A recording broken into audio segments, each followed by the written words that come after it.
over the past 50 years, television has changed enormously from the types of stories we see being portrayed to the types of characters that the stories are centered around, and there's been a lot of growth in that. However, historically marginalized communities such as the LGBTQ+ community have typically seen stereotypical and at times downright detrimental stock characters as their only source of representation. How has progress been made from the first openly gay character on television to what we see today?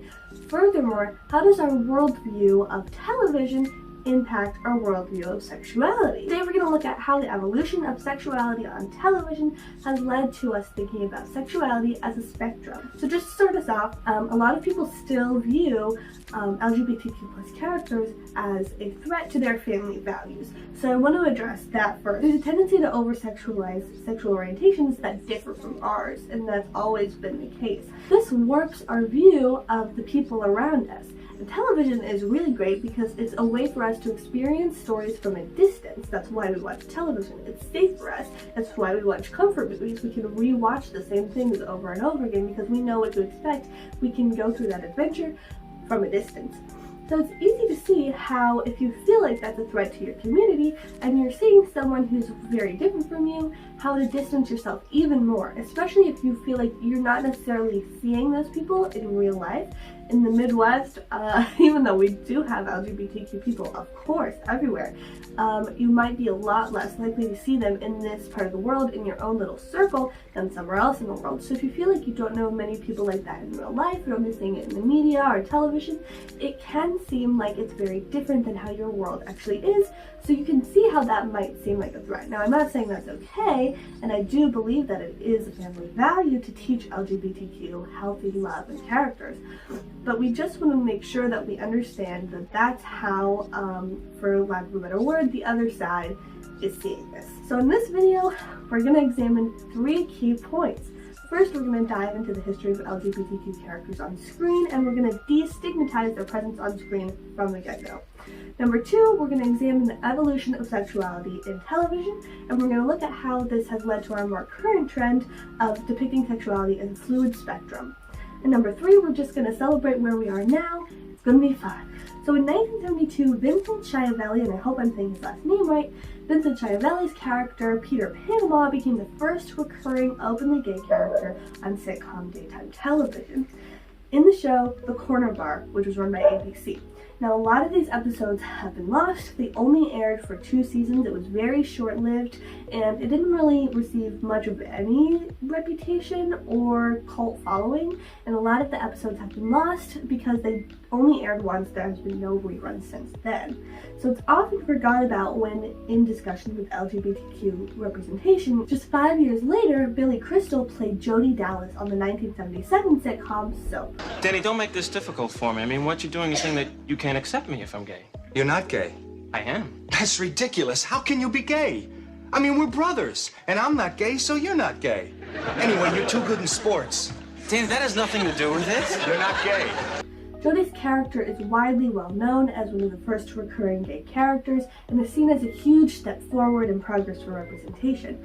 And although in today's terms he would really be seen as more of a stock character or a detrimental character, Billy Crystal stated in a 2019 interview with the Television Academy Foundation that reception for his character was, quote, "From the general audience, great. There were some gay groups that were upset that he was a stereotype and so on, and we corrected that. I felt it, and we made him more real," end quote. Queer characters were practically unheard of at this time, so with this progression, audiences either really loved it, felt like they were being represented or were an ally, or they really made their hatred known and they didn't want it to continue at all. However, this essay isn't really focusing on examining homophobic audiences, so I won't focus too much on negative reactions, but rather why media and LGBTQ representation and queer characters are important in the first place.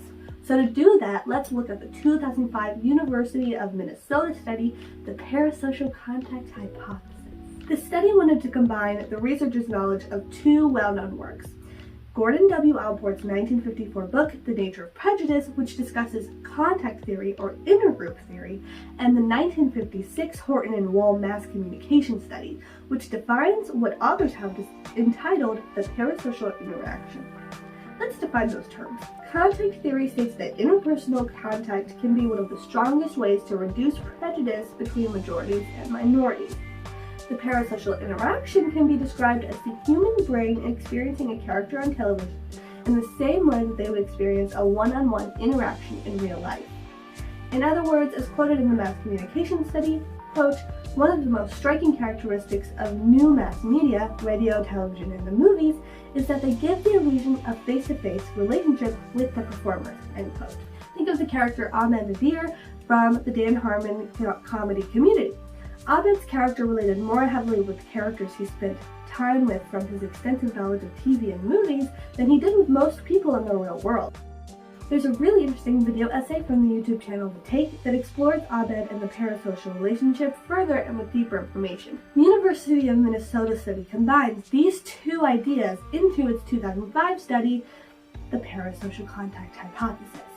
3 groups were made to watch differing amounts of variations of television, and 2 of the studies in this essay were focused on the prejudices a majority would feel towards a gay man. In these 2 studies, one group watched the drama 6 Feet Under, while the other watched the lighthearted reality TV show Queer Eye for the Straight Guy. The conclusion states that cumulatively the studies reported here provide support for the PCH for 2 minority groups and across 3 television genres. However, the conclusion also states that while our tests of underlying mechanisms were generally supported, it should be stressed that it is unlikely that there is a single aspect of parasocial contact that can be identified as causally related to attitude. So, if we can see from the parasocial contact hypothesis that audiences are less likely to show prejudice towards an LGBTQ+ person, or any person for that matter, through parasocial interaction of watching another character on screen that lives a different life than them, then why are audiences still resistant to queer characters on screen? As we mentioned earlier, there is a tendency to over-sexualize members of the LGBTQ community. And if that's true, then where are audiences getting their moral standard for what is and is not okay for television? Of course, individuals bring unique perspectives to their viewing experiences, and their moral compasses could be an amalgamation of their religious beliefs, of life experiences, and their nurtured values from childhood. So in a 2019 Lauren Van Geel study, Van Geel hypothesizes that the, quote, "viewing of sitcoms during adolescence positively predicts sexual perfectionism in young adulthood," end quote. While the, quote, "viewing of youth dramas during adolescence negatively predicts sexual perfectionism in young adulthood," end quote. He studied this over 15 years as 2 groups were monitored after viewing either sitcoms or youth dramas at different stages in their lives. The study achieved this in 3 ways. Number 1, examining adolescents' exposure to 2 different genres with contrasting sexual messages. Number 2, investigating whether adolescents' motivation to learn about relationships from television strengthen the relation between television viewing and sexual perfectionism.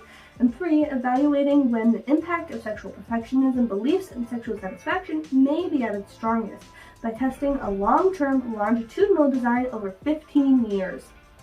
The study was broken into 5 waves. The first 3 studied the learning motivation of adolescents during television viewing. 13 years later, the 4th wave measured the belief of sexual perfectionism. Finally, a year after that, the 5th wave measured sexual satisfaction. The study results concluded that sitcom viewers and adolescents related to more sexual perfectionism as a young adult, whereas youth drama viewers related to less sexual perfectionism as a young adult. However, this study's research goes way beyond that conclusion. So let's take this quote from the study. In general, most television content tends to portray simplistic, idealized messages towards relationships and sex. So earlier in this essay, Van Geel talks about media and sexual scripts.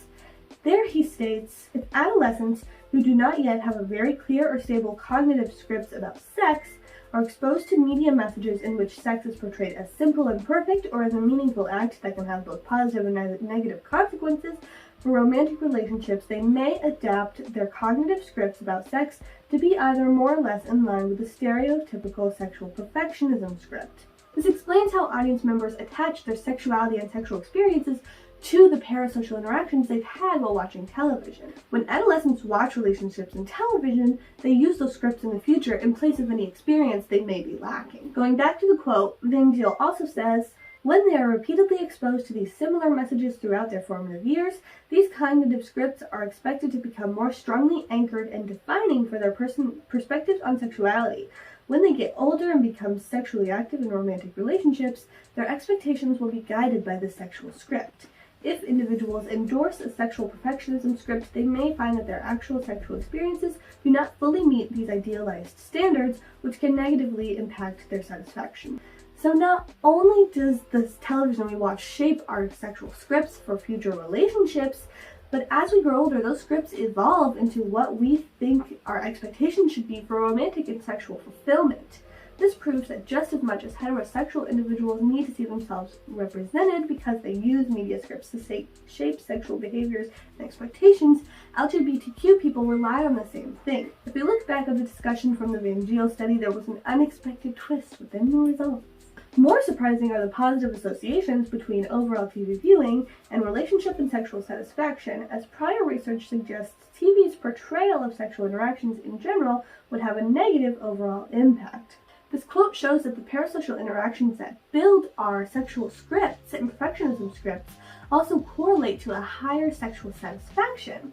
In other words, the more television people watched in their adolescence with romantic and sexual relationships in adolescence, the more satisfied they were with their relationships and sexuality in young adulthood. However, this essay also states that TV viewing may have negative implications for rational and sexual satisfaction through the development of sexual perfectionism, but also positive implications through other unexplored mechanisms.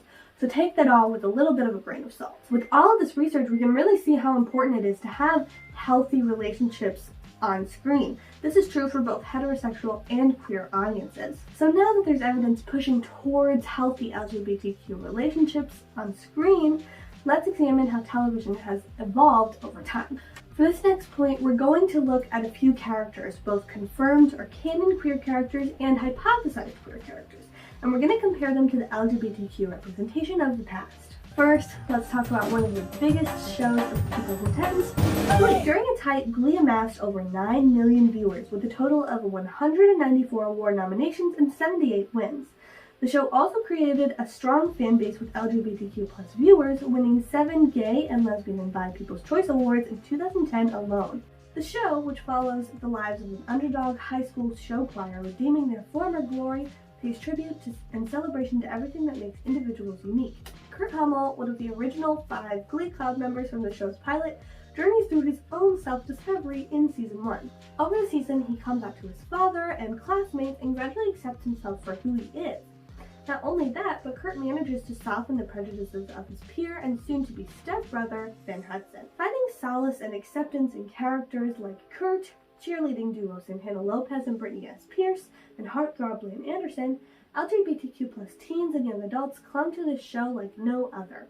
In a 2013 article entitled Sexuality in Teen Television, Emerging Adults Respond to Representations of Queer Identity on Glee, authors Michaela Meyer and Megan Wood study the impact of Glee in young adults. The article dives into the reasons that Glee is popular with queer youth and what it means in terms of representation. The conclusion states that, quote, while Glee can certainly be trumpeted as a progressive turn in television representation, what our analysis ultimately illustrates is that Glee is part of a long tradition of teen television narratives dealing with identity construction, end quote. That's a big recurring theme to point out as we go through all of this research. Just like in the Van Geel study, the reason representation for both LGBTQ+ and heterosexual individuals is so important, especially in their youth, is because of identity construction. Developing sexuality is no exception, but most people in today's time identify with something less binary than gay or straight. Having attraction to multiple genders is nothing new, but as we've seen, television representation can be slow on its feet and just really behind on representation. Even shows that have been considered progressive during their time have had trouble navigating sexuality as a spectrum. Glee characters Blaine Anderson and Brittany S. Pierce both questioned their sexuality at multiple points during the show, and while Brittany eventually labels herself as bisexual, both characters dealt with pushback from their friends and partners for exploring. I'll say it. I'd say bi, but I wouldn't want to make you angry. Biphobia is nothing new, especially in the LGBTQ community. Characters like Kelly Torres from the long-running medical drama Grey's Anatomy or Grownish's Nomi Segal experience backlash from their colleagues and peers because of their bisexuality. In the past few years, however, television writers have begun to write more solid queer characters, who may or may not choose to label their sexuality. Let's take a look at Schitt's Creek's David Rose. Just to be clear, I'm a red wine drinker. That's fine. Okay, cool. But, I only drink red wine. Okay. And up until last night, I was under the impression that you too only drank red wine. But I guess I was wrong. I see where you're going with this. I do drink red wine, but I also drink white wine. Oh. And I've been known to sample the occasional rosé. And a couple summers back, I tried a Merlot that used to be a Chardonnay, which got a bit complicated. Okay, yeah, so you're just really open to all wines. I like the wine and not the label. Does that make sense? Yes, it does. Okay. Dan Levy's standout sitcom about a wealthy family who loses everything but a dingy town as their sole remaining asset has been claimed as one of the greatest shows of the 2000s. As the showrunner, writer, and actor for David's character, Levy said in a 2015 interview with Flair that, quote, "This show is a family comedy. We wanted to approach it from a way that was very sort of normal, and by that I mean that the family was aware of it and they had been for a while. It wasn't one of those let's teach a lesson about pansexuality episodes. It was just who he was and it was who his family had accepted him to be." David identifies as pansexual, and his presence on screen was a sigh of relief for many LGBTQ+ individuals. As a gay man himself, Dan Levy felt it was important to explore the sexuality spectrum outside of what is typically found on television. David's character even had a very short-lived relationship with his eventual best friend, hotel clerk Stevie Budd, although he eventually settles down and marries his business partner, Patrick Brewer. Schitt's Creek has been praised for its light-hearted family atmosphere since the beginning, and this aspect was treated just the same. This is a story without internalized or externalized homophobia. It's a progressive piece, not in the name of progress, but in the name of authentic representation. Another big hit in the past few years, The Good Place, is also an acclaimed sitcom using its lighthearted and, at times, simultaneously philosophical energy to propel healthy queer individuals to the forefront of their stories and our screens. Eleanor Shellstrop wakes up to find herself in heaven, or the good place, only to find out she isn't supposed to be there at all. Her character undertakes extreme lessons with the help of her assigned soulmate, anxious ethics professor Chidi Anagonye, to make herself a better, kinder person so that she can earn her way into the good place. Since its premiere in 2016, Eleanor has been seen as a major step in the right direction for bisexual characters, yet the show has never actually confirmed that she's bi. So yeah, when I play Eleanor, she is bisexual, for sure. But the show, I don't know, will ever confirm it for that very specific reason, that it shouldn't matter. Eleanor represents a lot of current trends happening in television right now concerning sexuality. Similar to David Rose, Eleanor likes what she likes, and that's all there is to know. In the past, bisexual characters have been portrayed as selfish, cheating, and even downright evil. These are all traits that bisexual, pansexual, and many other queer individuals have seen thrust upon them in the media, even from the LGBTQ community itself. These characters are starting to appear more frequently and are a welcomed new change that showcases the pure, wholesome side of sexuality that everyone can and does exhibit. There are two more characters we're going to look at today that at first may look like a really odd pairing to compare. Community was referenced earlier when we talked about Abed Nadir's character and the parasocial interaction, but I think there's another Community fan favorite that truly does embody the idea of sexuality as a spectrum, Dean Craig Pelton. This better not awaken anything in me. The Dean's core identity is built around pleasing others and himself. And although his character is typically used for colorful costumes and quick laughs, his writing really does queer people a great service. I'm not openly anything, and gay doesn't begin to cover it. The Dean is loved and valued, not in spite of or because of his sexuality and his quirky attractions. It's just a part of him that the show explores without condemnation or judgment. Now, this is where it might seem like a weird comparison. Critically acclaimed dramatic comedy spy thriller Killing Eve has been one of television's biggest sources for innovation since its premiere in 2018. The show follows MI6 agent Eve Pilastre on a cat-and-mouse chase with international female assassin Villanelle Ostankova, a chase that quickly turns into mutual obsession and desire. The show has a cult following of queer women and heterosexuals alike, almost mirroring the obsession in the show. Eve's character is a great example of sexuality as a spectrum, but I think that Villanelle is a more accurate comparison with the Dean. While they may not seem to have very much in common on the surface, when we dig deeper, they share a lot of root desires. Both the Dean and Villanelle make it clear that labels are not for them. Neither of them is defined by who they love negatively. In fact, Villanelle is a literal serial killer, a hired assassin, yet her distinguished trait is her devotion towards Eve, a woman she would do anything for to keep them both happy, secure, and safe. The Dean has a lot of the same desires. He has an obsession with lead character Jeff and isn't afraid who knows it. Welcome back, Jeffrey. How was your... Oh my God, even his shadow. Look at his shadow! The Dean and Villanelle are equal yet opposite characters. Villanelle is a serial murderess on the loose who only defines herself with her love for Eve, while the Dean fawns over his adult student Jeff in nearly every scene, but ultimately is respected for his dedication to his community college. What they share is an intricately woven sexuality that gives them liberation and freedom, not the all-too-common villainous traits typically associated with bisexuality or sexuality as a spectrum. Compared to what we talked about in the beginning in the first point, we've come a long way, and all of these characters reflect a pursuit towards a healthier, more accurate depiction of LGBTQ+ representation. Which brings us to our last goal, celebration of how far television has come. The evidence tells us that seeing a reflection of yourself on screen can shape your own life, and seeing people different from you on screen can reduce prejudice and strengthen empathy. The LGBTQ+ community has fought for everything they've needed in the past, and the fight for accurate representation isn't over quite yet. There are a lot of characters that we could mention that were never confirmed to be anything other than heterosexual that LGBTQ fan bases have adopted into the community. Characters like Emily Prentiss from Criminal Minds have long been thought of as queer despite the writer's disinterest, to which actress Paget Brewster said in an interview from the Criminal Minds fan site, quote, Prentiss being a lesbian was an idea brought up by Ed Bernero when he ran Criminal Minds years ago, and I said yes. I don't remember why the story idea went away, but I embrace everything our writers create.